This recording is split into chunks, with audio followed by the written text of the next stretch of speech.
તો હેલો મિત્રો, નિકુ લાઇફસ્ટાઇલ વ્લોગની અંદર આપ સૌનું હાર્દિક સ્વાગત છે।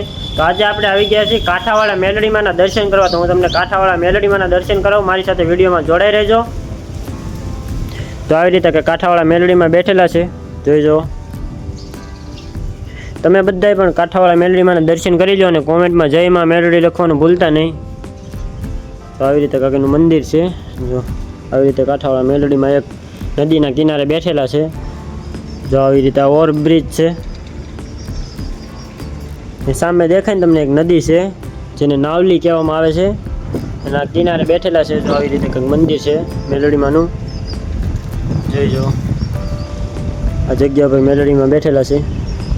તમે બધા મેલડીમાંના દર્શન કરી લેજો અને કોમેન્ટમાં જય માં મેલડી લખવાનું ભૂલતા નહીં। આવી રીતે કંઈક મંદિર આવેલું છે અહીંયા કાંઠાવાળા મેલડીમાં કહેવાય છે, જોઈજો। આવી રીતે કંઈક શરીફળ વધારવામાં આવે છે, આવી રીતે જો આ મંદિરનું છે બધું, જો આવી રીતે કંઈક શણગારેલું છે મંદિર। એક નાનેથી નદીના કિનારે બેઠેલા છે, તો આવી રીતે છે। તમે બધા પણ દર્શન કરી લો મેલડીમાંના, જોઈજો। અને તમે પણ આજુબાજુના વિસ્તારના હોય તો એકવાર મેલડીમાંના દર્શન કરવા જરૂરથી આવજો, જોઈજો।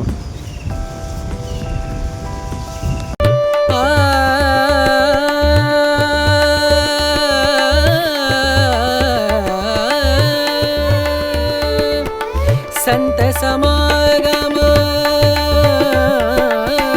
संत समागम संत समागम संत समागम करे निरंतर संत समागम करे निरंतर जग से हो उपरात जग से हो उपरात ब्रह्मानंद परम पद पावे ब्रह्मानंद ब्रह्मानंद परम पद पावे मन होवे निष्काम मनवा मन होवे निष्काम भजले राम नाम सुखधाम भज